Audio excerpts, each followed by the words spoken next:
नमस्कार, मैं हूं राम प्रकाश राय। रविवार के इस खास बातचीत में आपका स्वागत। तमिलनाडु के भारतीय जनता पार्टी के प्रदेश अध्यक्ष के अन्नामलाई का बीते दिनों दिया हुआ एक पॉडकास्ट इंटरव्यू इस समय चर्चा में है कि जो उनका इंटरव्यू है उसकी कुछ बातों से सियासत में जो है वो गर्मी पैदा होने लगी है। दरअसल अपने एक इंटरव्यू में अन्नामलाई ने जिक्र किया कि प्रधानमंत्री नरेंद्र मोदी तमिलनाडु से चुनाव लड़ सकते हैं। अपने उस इंटरव्यू में प्रधानमंत्री नरेंद्र मोदी के चुनाव लड़ने से लेकर जो बातचीत थी उसमें उन्होंने ये बात कही कि तमिलनाडु में कुछ लोग जो है प्रधानमंत्री नरेंद्र मोदी को बाहरी कहते हैं, बाहरी कह करके दुष्प्रचार करते हैं, जबकि सत्यता ये है कि तमिलनाडु में वो इनसाइडर लगते हैं, इनसाइडर उनको लोग महसूस करते हैं। इसके अलावा उन्होंने एक बात कही जिसमें उन्होंने कहा कि अब वो क्षेत्रीय जो बंदिशें हैं, जो क्षेत्रीय बाधाएं हैं, उनको पार कर चुके हैं। यानी प्रधानमंत्री नरेंद्र मोदी देश के बड़े नाम हो चुके हैं और वो अब किसी क्षेत्र विशेष के नहीं रह गए हैं। इस नाते वो कहीं से भी चुनाव लड़ सकते हैं। इसके साथ साथ उन्होंने इसका जिक्र किया कि तमिलनाडु में प्रधानमंत्री नरेंद्र मोदी के वहाँ से चुनाव लड़ने की चर्चा तेज है और जिस भी क्षेत्र में वो जाते हैं वहाँ पर लोग उनसे पूछते हैं कि वो किस क्षेत्र से चुनाव लड़ सकते हैं। अन्नामलाई के इस बयान के बाद से, इस इंटरव्यू के बाद से, इस दावे के बाद से जो है वो ये सियासी सरगर्मी बढ़ गई है। इसी बीच सियासी सरगर्मी बढ़ाने का काम और किया जो सी वोटर और इंडिया टुडे के सर्वे आए।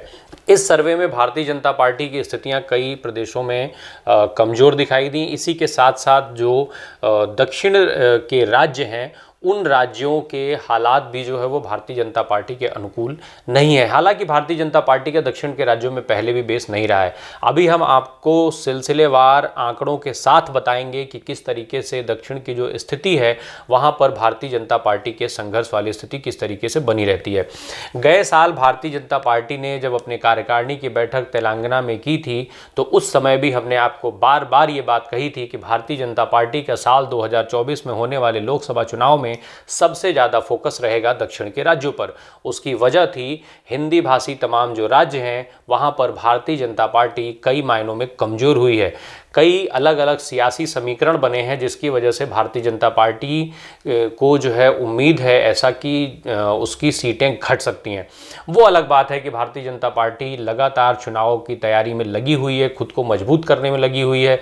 जैसे अभी बीते दिनों उत्तर प्रदेश में जब उत्तर प्रदेश की कार्यकारिणी की बैठक हुई तो उसमें उत्तर प्रदेश की सभी 80 लोकसभा जीतने का लक्ष्य रखा गया और उसके अनुरूप उसकी तैयारियां शुरू भी कर दी गई। वहीं इसके इतर दक्षिण के जो राज्यों के हालात हैं वो बिल्कुल अलग हैं उत्तर भारत से, और इसी के नाते दक्षिण भारतीय राज्यों में जो है वो प्रधानमंत्री नरेंद्र मोदी के नेतृत्व में भारतीय जनता पार्टी जो है वो नए सिरे से अपने को मजबूत करने की तलाश में लगी हुई है।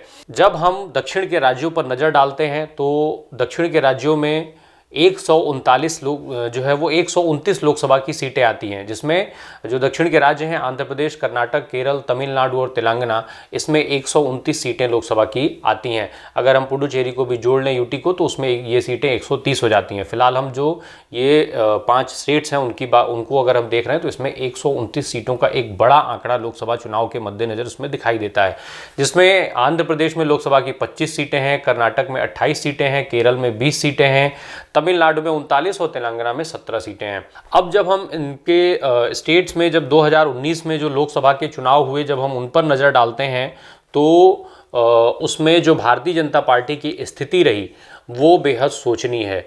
129 सीटें हैं इस पूरे दक्षिण भारत के जो लोकसभा सीटों की बात कर रहे हैं तो उसमें से मात्र 29 सीटें भारतीय जनता पार्टी को मिली थीं और उसमें वो कर्नाटक में ही एक अकेले जो है वो 25 सीटें जीतने में कामयाब रहे थे। इसके अलावा उनको तेलंगाना में 4 सीटें मिली थीं।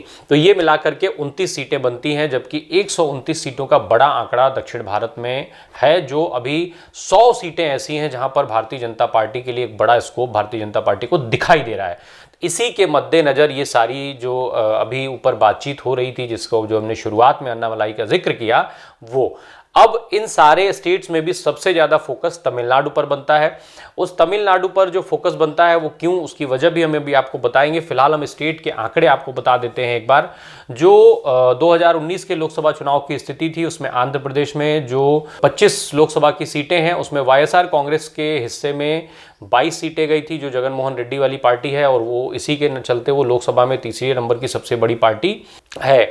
और 3 सीटें जो है वो तेलुगु देशम पार्टी के पास यानी टीडीपी के हिस्से में गई थी। कर्नाटक पर नजर डाला जाए तो कर्नाटक में जो लोकसभा की 28 सीटें हैं उसमें बीजेपी के पास 25 सीटें आई थीं, 1 सीट कांग्रेस के खाते में गई थी, 1 सीट जनता दल सेकुलर के खाते में गई थी और 1 निर्दलीय के खाते में गई थी। केरल की बात करें तो 20 लोकसभा की सीटें हैं वहां पर, जिसमें कांग्रेस को 15 सीटों पर जीत मिली थी। 2 सीटें गई थी इंडियन यूनियन जो मुस्लिम लीग है उसके पास, और 1 सीपीआई मार्क्सिस्ट के पास गई थी, 1 केरल कांग्रेस जो एम है उसके पास गई थी, और 1 सीट जो गई थी वो आरएसपी के खाते में गई थी। अब तेलंगाना की बात करें तो उसमें जो 17 सीटें हैं लोकसभा की उसमें 9 सीटें टीआरएस के पास गई थी जो अब बीआरएस हो चुकी है। बीजेपी के हिस्से में 4 सीटें आई थी, कांग्रेस को 3 सीटें मिली थी और 1 सीट एआईएमआईएम को गई थी। अब लौटते हैं हम तमिलनाडु की बात पर। तमिलनाडु में दक्षिण में सबसे ज़्यादा सीटें हैं, 39 लोकसभा की 39 सीटें उस राज्य में आती हैं, जिसमें 23 सीटें डीएमके के खाते में गई थीं, 8 सीटें कांग्रेस के खाते में गई थीं, सीपीआई को 2 सीटें मिली थी, सीपीआईएम को 2 सीटें मिली थी, एआईएडीएमके को 1, जो आईयूएमएल है मुस्लिम लीग 1 सीट उसके खाते में गई थी और 1 वीसीके के खाते में 1 सीट गई थी। ये 39 सीटों का आंकड़ा है। तो ये हो गया राज्यवार जो आंकड़े हैं उनकी स्थिति। अब भारतीय जनता पार्टी का जो खास फोकस है वो तमिलनाडु पर क्यों है, इसकी वजह जो है वो सबसे ज़्यादा सीटें 39 लोकसभा की सीटें वहाँ पर हैं। दूसरा, जयललिता के निधन के बाद वहाँ पर एक बड़ा गैप क्रिएट हुआ है। जो वहाँ पर विपक्ष की बात होती थी, विपक्ष वहाँ पर बेहद मजबूत माना जाता था। तब जयललिता जो है वो राज्य में राजनीति की धुरी हुआ करती थी। कभी वो भारतीय जनता पार्टी के साथ रहीं, पर फिर जब वो वहाँ पर बेहद मजबूत जो उनकी स्थिति है उनके निधन के बाद, चूंकि उनकी पार्टी का जो हश्र हुआ, जो बंटवारे को लेकर के और सारी चीज़ें हुई पार्टी में, उसके बाद वहाँ पर पार्टी कमज़ोर हुई। और ऐसे में भारतीय जनता पार्टी के लिए तमिलनाडु में सबसे ज़्यादा संभावनाएं दिखाई दे रही हैं, और इसी का नतीजा है कि भारतीय जनता पार्टी तमिलनाडु पर विशेष जो है वो फोकस कर रही है। साथ ही साथ कर्नाटक जो है, कर्नाटक में चूंकि भारतीय जनता पार्टी के हिस्से में 25 सीटें आई थी, तो कर्नाटक में भारतीय जनता पार्टी खुद को मजबूत मान रही है, वर्तमान में वो सत्ता में है वहाँ पर। इसके अलावा तेलंगाना में 4 सीटें मिली थी, तो तेलंगाना पर भी उसकी नज़र है, और इसी के चलते जो है वो तेलंगाना में कार्यकारिणी की बैठक का आयोजन भाजपा की तरफ से वहां पर किया गया। अब हम जिस सर्वे की शुरुआत में हमने बात की थी, उस सर्वे का जो स्थिति है, सर्वे में भारतीय जनता पार्टी को बिहार, महाराष्ट्र, कर्नाटक जैसे कई राज्यों में कमजोर दिखाया जा रहा है। उत्तर प्रदेश में भी माना जा रहा है कि अगर अभी चुनाव हो जाए तो उत्तर प्रदेश में भी भाजपा अपने लक्ष्य से काफ़ी दूर है। सर्वे के हिसाब से ये अनुमान जताया गया है कि उत्तर प्रदेश की 70 लोकसभा सीटों पर करीब करीब उसे जीत हासिल हो सकती है। हालांकि भारतीय जनता पार्टी की तरफ से 80 सीटों का लक्ष्य निर्धारित किया गया है। तो ऐसे में ये सारी जो सिचुएशंस हैं वो फिलहाल भारतीय जनता पार्टी की स्थिति उसमें मजबूत होती दिखाई नहीं दे रही है। ये भारतीय जनता पार्टी जो है वो कमज़ोर होती हुई दिखाई दे रही है। तो इसके चलते दक्षिण के राज्यों पर भाजपा का खास फोकस रहने वाला है। अब जो बाकी स्थितियां हैं, चूँकि एक तरफ महाराष्ट्र की स्थिति है, दूसरी तरफ बिहार की स्थिति है, तीसरी तरफ जो है वो तेलंगाना की स्थिति है, तो ये जो सारी स्थितियां हैं इसमें कई सारे समीकरण जो है वो नए समीकरणों का जन्म हो रहा है। महाराष्ट्र में उद्धव ठाकरे और एकनाथ शिंदे के अलग होने के बाद शिवसेना जो है वो ऑलरेडी बटी हुई है, उसको लेकर के भी कई तरीके की चीज़ें चल रही हैं। हालांकि उद्धव ठाकरे के साथ कांग्रेस पार्टी और जो शरद पवार की पार्टी है एनसीपी, वो मजबूती से खड़े हुए दिखाई दे रहे हैं। फिलहाल जो महाविकास अघाड़ी है वो अभी तक एक साथ नज़र आ रहा है, और अगर महाविकास अघाड़ी एक साथ मिल करके चुनाव महाराष्ट्र में 2024 में लड़ते हैं तो ऐसे में शायद भारतीय जनता पार्टी के लिए मुश्किलें खड़ी हो सकती हैं। दूसरी तरफ हम बिहार की बात करें तो बिहार में जो स्थितियां हैं, नीतीश कुमार का गठबंधन अब जो है वो लालू यादव की पार्टी जो आरजेडी है उसके साथ हो चुका है। तो उसके अलावा नीतीश कुमार को जो है एक बार समय समय पर भारत के प्रधानमंत्री के चेहरे के तौर पर प्रोजेक्ट किया जाता रहता है। खुद इसके बारे में तमाम बिहार के नेता भी जो है वो उनके पक्ष में बोलते हुए दिखाई देते हैं।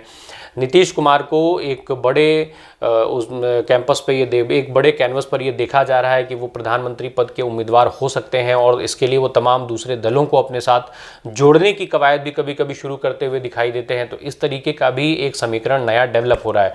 इसके अलावा जो हम टीआरएस या जो अब बीआरएस हो चुकी है उसकी बात करें तो केसीआर को भी जो है वो प्रधानमंत्री के उम्मीदवार के तौर पर उनके क्षेत्र के लोग, उनकी पार्टी के लोग जो है वो आगे बढ़ा रहे हैं। और केसीआर भी लगातार विपक्ष के तमाम नेताओं को इकट्ठा करने में लगे हुए हैं, कांग्रेस को छोड़ करके। अभी बीते दिनों जब पार्टी के स्थापना की बात हुई थी, जब उनका स्थापना दिवस सेलिब्रेशन हुआ था, तो उसमें उत्तर प्रदेश के पूर्व मुख्यमंत्री अखिलेश यादव, दिल्ली के मुख्यमंत्री और आम आदमी पार्टी के संयोजक अरविंद केजरीवाल के साथ साथ तमाम नेता जो है दूसरे दूसरे दलों के नजर आए थे। तो ऐसे में ये भी माना जा रहा है कि वो भी एक जो है लगातार एक फ्रंट बनाने में लगे हुए हैं, उस पर मजबूती से काम कर रहे हैं। तो ये भी एक भारतीय जनता पार्टी के लिए मुश्किलें खड़ी करने वाली बात हो सकती है, और इसके चलते भी दक्षिण के राज्यों पर भाजपा का विशेष फोकस रहने वाला है। साथ ही साथ दक्षिण के राज्यों पर फोकस के चलते ही अभी चूंकि कर्नाटक में भाजपा मजबूत स्थिति में है, इन सब के बावजूद भी लगातार ये खबरें आ रही हैं कि कर्नाटक में भारतीय जनता पार्टी जो है वो विधानसभा के चुनाव चूंकि कर्नाटक में और तेलंगाना में इसी साल होने हैं, तो ये माना जा रहा है कि कर्नाटक में भारतीय जनता पार्टी गुजरात के फॉर्मूले पर काम करने की तैयारी में है। गुजरात का फॉर्मूला जहाँ पर 130 से ज़्यादा लोगों के टिकट जो है वो बदल दिए गए, कुछ के टिकट काट दिए गए और कुछ जगहों पर जो है वो नए चेहरों को टिकट दिया गया। तो उसी फॉर्मूले पर कर्नाटक में भी भारतीय जनता पार्टी काम करने की तैयारी कर रही है। ये भी खबर आ रही है कि अगर राज्य में जो है भारतीय जनता पार्टी सत्ता में लौटती है तो बसवराज मुंबई जो इस समय मुख्यमंत्री हैं वो दोबारा मुख्यमंत्री नहीं होंगे। मुख्यमंत्री के लिए भी नए चेहरे लाने की बात हो रही है। और साथ ही साथ खबर इसकी भी आ रही है कि जल्द ही कर्नाटक में जो प्रदेश का संगठन है भारतीय जनता पार्टी का, उसमें व्यापक बदलाव देखने को मिलेंगे। बड़ी संख्या में वहां पर छटनी होने के आसार हैं। और इससे में जो सबसे बड़ी खबर है वो ये कि भारतीय जनता पार्टी की जो कैंपेनिंग की कमान है कर्नाटक में, उसको बीएस येदियुरप्पा ही संभालेंगे।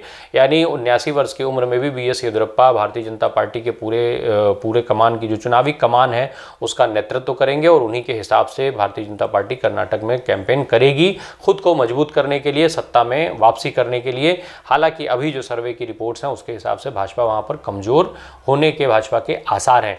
तो ये सारे जो समीकरण हैं वो भाजपा के फिलहाल विपरीत दिखाई दे रहे हैं, लेकिन भारतीय जनता पार्टी लगातार चुनाव की तैयारी में लगी हुई है और लगातार वो अपने को मजबूत करने की स्थिति में की तरफ जो है वो बढ़ रही है। तो एक एक राज्य की एक एक सीट, हर राज्य के हर सीट को अलग तरीके से भारतीय जनता पार्टी मत्ती रहती है। और इस बीच प्रधानमंत्री नरेंद्र मोदी का तमिलनाडु से चुनाव लड़ने का ये जो खबरें आई हैं वो एक खासी जो है वो सियासी इसका महत्व इसी नाते बढ़ जाता है, और इसी नाते तमिलनाडु पर विशेष फोकस की बात होने लगती है। दरअसल भारतीय जनता पार्टी में चूँकि जो चुनाव लड़ने की प्रक्रिया है वो संसदीय बोर्ड तय करता है। जैसा कि प्रधानमंत्री नरेंद्र मोदी के लिए साल 2019 के लोकसभा चुनाव में भी बार बार ये खबर चल रही थी कि वो ओडिशा के पुरी और उत्तर प्रदेश के वाराणसी से चुनाव लड़ेंगे। हालांकि बाद में वो केवल संसदीय बोर्ड ने उनके जो नाम की घोषणा थी वो वाराणसी से कर दी थी। 2014 की बात अगर करें हम तो 2014 में वो प्रधानमंत्री नरेंद्र मोदी वाराणसी के साथ साथ गुजरात की वडोदरा सीट से भी चुनाव लड़े थे। दोनों चुनाव में उनकी जीत हुई थी। तो इस तरीके की चीज़ें भाजपा में होती हैं। दो जगहों से चुनाव लड़ते हैं नेता, तमाम उसके अलग अलग कारण हो सकते हैं। चूँकि प्रधानमंत्री नरेंद्र मोदी के तमिलनाडु से चुनाव लड़ने की वजह से कई सारे समीकरण बदल सकते हैं और जो भाजपा को मजबूत स्थिति में ला करके खड़ा करेंगे, इसलिए इस तरीके की संभावनाओं से इनकार नहीं किया जा सकता। चूँकि 129 सीटें हैं दक्षिण भारत में और उसमें भी 39 सीटें अकेले तमिलनाडु में हैं, इसलिए ये सारी जो खबरें हैं वो कहीं ना कहीं सियासी सरगर्मी बढ़ाने के लिए काफ़ी हैं। इसके अलावा और भी कई कारण हैं जिनकी वजह से दक्षिण पर विशेष फोकस करने की बात हो रही है। भारत जोड़ो यात्रा में जिस तरीके से राहुल गांधी जब भारत जोड़ो यात्रा लेकर दक्षिण में थे और जिस तरीके से व्यापक जन समर्थन उनको मिला और जिससे कांग्रेस में उत्साह आया, वहीं भारतीय जनता पार्टी के माथे पर बल पड़े। तो ये भी एक कारण के तौर पर देखा जा रहा है कि निश्चित तौर पर कांग्रेस पार्टी का दक्षिण भारत में जनाधार बढ़ा है और इसके चलते भाजपा वहाँ पर फोकस करेगी। साथ ही साथ एक जिक्र इसका भी चल रहा है कि जो अप्रैल 2022 में हिंदी भाषा को लेकर के विवाद हुआ था, जिसमें अमित शाह ने ये बयान दिया था कि जो है वो अंग्रेजी में बात करने के बजाय वहाँ के लोगों को आपस में हिंदी में बात करना चाहिए, जिसको लेकर तमिलनाडु में अच्छा खासा बवाल हुआ। तो वो भी, उससे भी लोगों में नाराज़गी है। तो उस नाराज़गी को दूर करने के लिए और लोगों को भाजपा के साथ जोड़ने के लिए भी इस तरीके के कदम पार्टी की तरफ से उठाए जा सकते हैं। साथ ही साथ वर्तमान समय में भी जो वहाँ पे राज्यपाल हैं RN रवि, वो भी कई सारे उन्होंने भी कुछ विवाद खड़े कर दिए, जिससे स्थानीय लोगों में नाराज़गी देखी गई, जो खास करके तमिज़गम को लेकर के जो उन्होंने विवाद बढ़ाया था। तो इस तरीके की चीज़ें होती रही हैं। पूर्व में भी इतिहास है कि तमाम बड़े नेता जो है वो हिंदी भाषी क्षेत्रों से दक्षिण में जाकर के चुनाव लड़े। कांग्रेस पार्टी को अगर देखा जाए तो लगातार 3 पीढ़ियां वहां से चुनाव लड़ती रही हैं। इंदिरा गांधी जाकर के चुनाव लड़ी दक्षिण में, सोनिया गांधी जाकर के दक्षिण में चुनाव लड़ी, और खुद राहुल गांधी वर्तमान समय में दक्षिण जाकर के चुनाव लड़े, चुनाव जीत करके वो सांसद हैं। तो ये एक इतिहास रहा है। सियासी समीकरणों की जब बात होती है तो कई सारी संभावनाएं भी बनती हैं, जिससे इनकार नहीं किया जा सकता। तो ऐसे में इस संभावना से इनकार नहीं किया जा सकता कि प्रधानमंत्री नरेंद्र मोदी तमिलनाडु से भी चुनाव लड़ सकते हैं। हाँ, अब ये एक देखने वाली बात होगी कि क्या मां गंगा के बुलावे पर वाराणसी से चुनाव लड़ने वाले प्रधानमंत्री नरेंद्र मोदी तमिलनाडु के साथ साथ वाराणसी से चुनाव लड़ते हैं, या फिर केवल वाराणसी के ही रहते हैं, जैसे कि 2019 के लोकसभा चुनाव में हुआ था। बहरहाल, अब जो भी होगा अपडेट्स आते रहेंगे और हम आप तक पहुंचाते रहेंगे। बने रहिए हमारे साथ। धन्यवाद।